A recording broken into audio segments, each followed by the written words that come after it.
mercy and blessings of Allah be upon us all. I am Rachel L. Rodriguez, an associate professor and currently the director for research of our institution, the Basilan State College.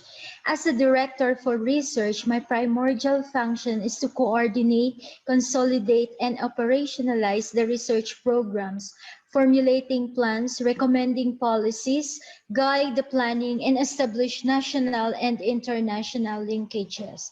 Our institution, the Basilan State College, is situated at Barangay Sumagdang, Isabela City, in the island province of Basilan, Philippines.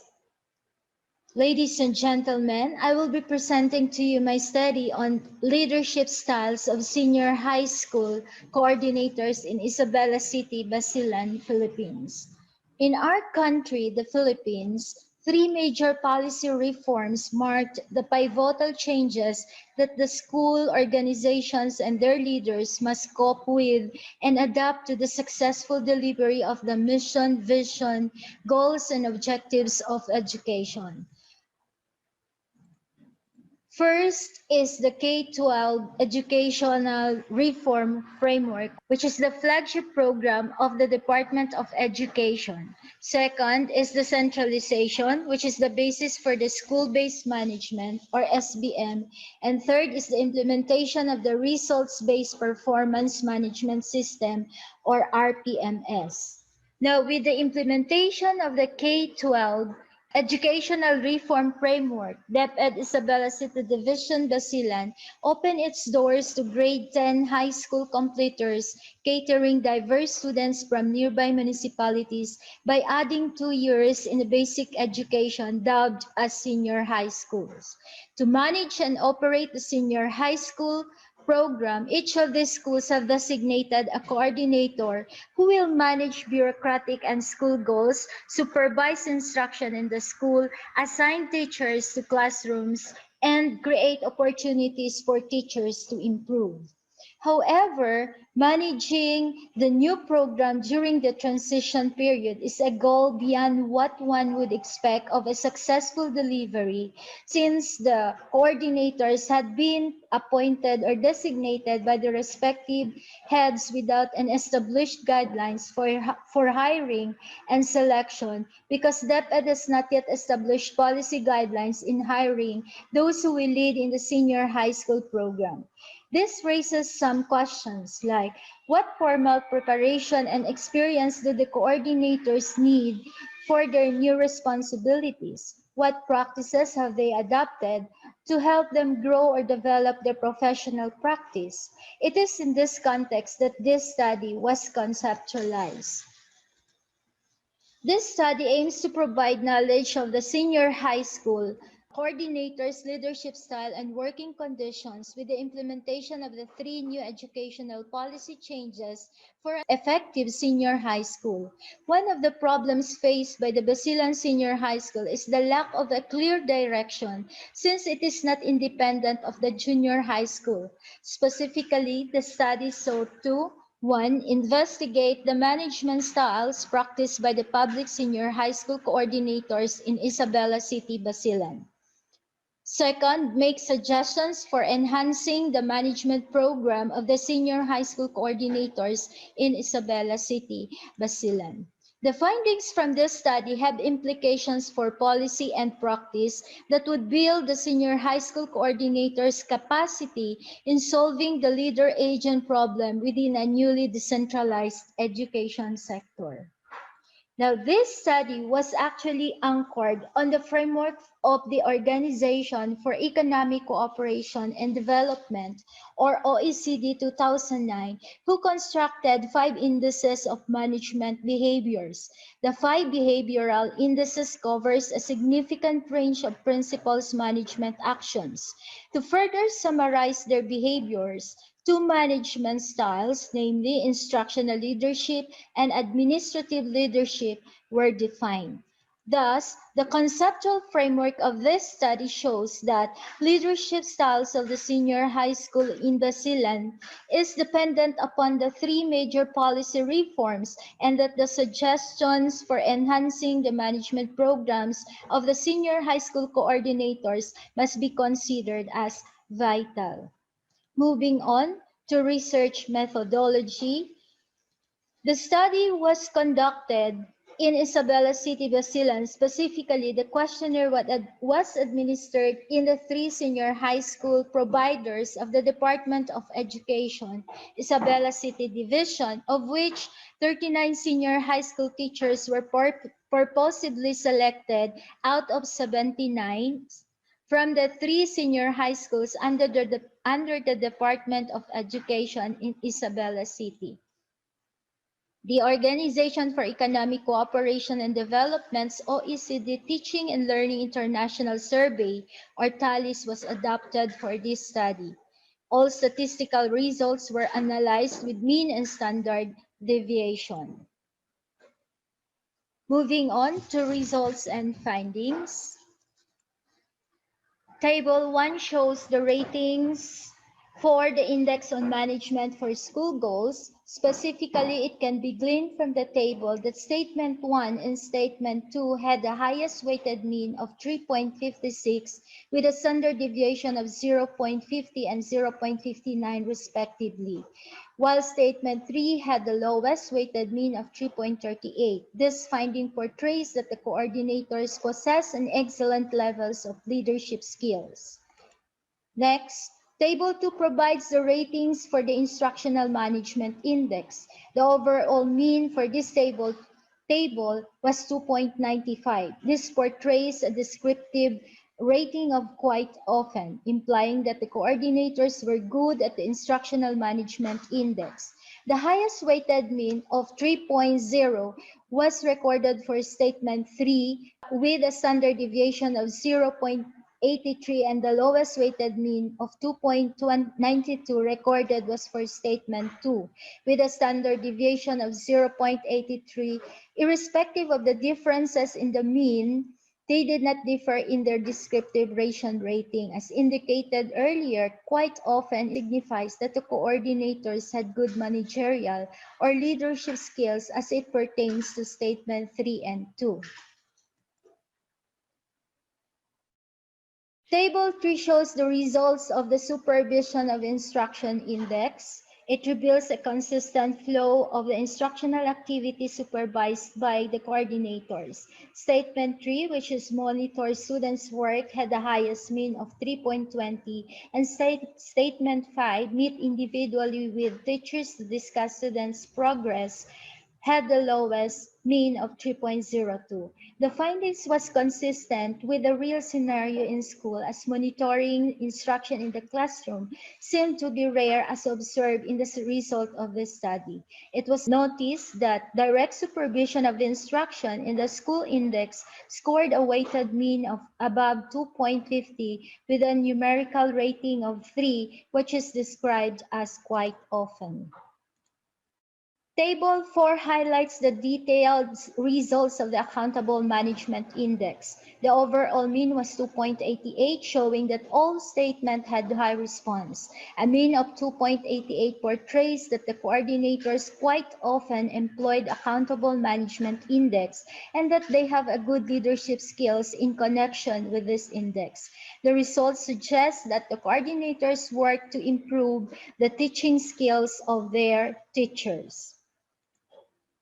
Table 5 shows the overall mean of 2.88 for Bureaucratic Management Index. The mean indicates a descriptive rating of quite often. This implies that the coordinators possess good bureaucratic management skills.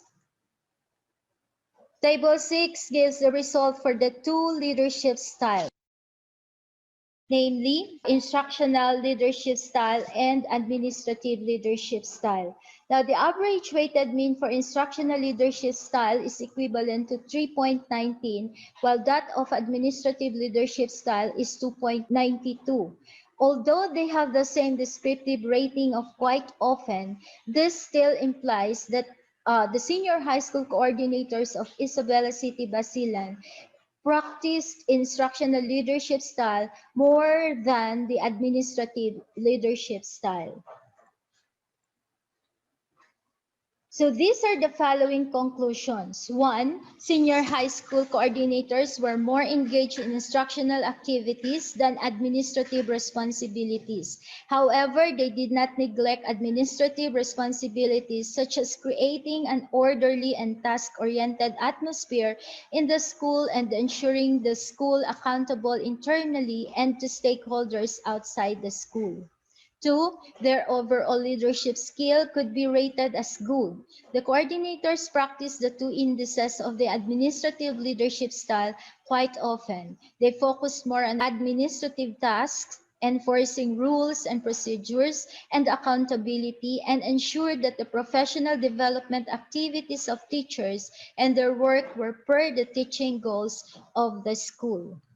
Now, this research paper was actually published in the Journal of Multidisciplinary in Social Sciences, Volume 16, May to August 22, Volume number 2, pages 39 to 48. Now, the findings from this study have implications for policy and practice that would build the senior high school coordinator's capacity in solving the leader-agent problem within a newly decentralized education sector. Now, for the coordinators to feel capable in managing the school goals and instruction, they need to invest an adequate amount of time in instructional leadership skills, focusing on collaboration, talking to teachers about their classroom environment or settings and students' behavior and or achievements, and being able to communicate the result, as this will become the basis in developing the school goals. They will need to allocate time in providing teachers with professional development and supervision. Now, the current model for school-based management applied in the Philippines requires school leaders to work with key stakeholders in developing the school mission and goals. The stakeholders are expected to hold school leaders accountable for producing the school improvement plan. School-based management policies aimed at supporting the school leader's role must be designed to guide them to prioritize instructional and administrative leadership. Now, research is one of the mandates of higher education institution here in our country. Thus, leaders in the basic education sector often view the faculty members in the higher education sectors as researchers. So it is of great privilege that I was able to fulfill the mandate as a researcher, and I have extended service to the basic education sector. Though it is not easy to approach the leaders, especially the superintendent and the principals of the different senior high school, especially in seeking the permission to conduct the study. But because of the hospitable nature of Filipinos, I was able to capture, and a positive nod was accorded to me, and thus I was able to deliver and successfully conducted the study. The findings in the study was also forwarded to the division office in our district in the basic education. So I really felt happy about it because I was able to disseminate the research findings. So before I will end the presentation, I would like to give you one of my recommendations. That is to make the coordinators more effective under the decentralized education system in the Philippines. The senior high school leaders need to be given formal training to enhance their instructional and administrative skills. This should be a yearly capacity building program with the involvement of major stakeholders for proper accountability. As I end this presentation, my heart is filled with gladness and gratefulness, for I was able to share with you these humble research findings of mine, which will somehow alleviate the situation in the basic education, especially in the centralized country like the Philippines. I am so inspired with the presence and motivation by the presence of the international audience. So that would be all. Mabuhay. Thank you so much, Professor, for your wonderful presentation for this afternoon. Okay, now let me read a question for you for the Q&A section. Okay, let's go to the first question from Janti. Could you let us know more on how to implement RPMS in educational system? Thank you. Good afternoon. Actually, it's already afternoon here in the Philippines. By the way, I am teaching at the higher education institution in tertiary level, and the RPMS, which is the results performance-based management system, is actually established and implemented in the basic education. Okay, so maybe I don't really have that much idea about how to conduct or how to implement the results based performance management system, but as if my idea is correct, it is actually a system of, like, there are survey indicators in which the faculty of the basic education has to accomplish, and that they have to align with their goals and objectives, so that the performance based management system, which is all evaluated every end of the year, which is also a basis for their performance bonus. So whatever each teacher in the basic education curriculum has to accomplish certain criteria to be submitted to the district office. That's as far as my idea is concerned. Okay, thank you, Professor. Thank Next you. question is from Pisai. The question is, from what level of education is SBM introduced? How to encourage schools to implement SBM? What are the challenges of SBM implementation? Thank you. Okay, now SPM is school-based management. This is implemented in the basic education sector, and in the Department of Education. Usually, it is implemented at the school level. At the school level. So the principal has the full authority to manage everything, whatever that is also aligned or based in their goals, mission, vision, because every school has its own goals and objective, has its own mission and vision. So all the activities that the school is doing should be aligned with this mission and vision goals. So it is actually at the school level. So Okay. again, yes. Further, as I have said, I am teaching in the higher education. So my idea is just that, not that much as to the basic education, but in fact, that is already true for the school-based management. Thank you. Thank you, Professor. Now we have only 2 minutes left. So let me, okay, press the last question for you from Yes. Somnam. The question is, what is the difference between instructional and administrative leadership styles? How important of these styles? Thank you. Okay, the difference between instructional leadership style and administrative leadership style is on the manner on which they are, where are they to manage. For example, under the instructional leadership style, they are to manage school goals, instructional activities such as assigning teachers to classrooms, checking all the instructional materials, as well as direct supervision of instruction in the school. While administrative leadership style, this has something to do with the accountability of the leader or the heads, as well as the bureaucratic processes in the school.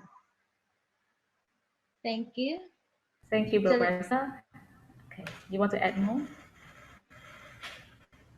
actually, this study of mine is timely because the way back before the implementation of the K-12 during 2013 and before 2014, the only country in the Asia, Philippines is the only remaining Asian nation implementing the 10-year cycle in basic education. Aside from the Djibouti and Angola in Africa, for the world there are only 3 countries. So because of this, we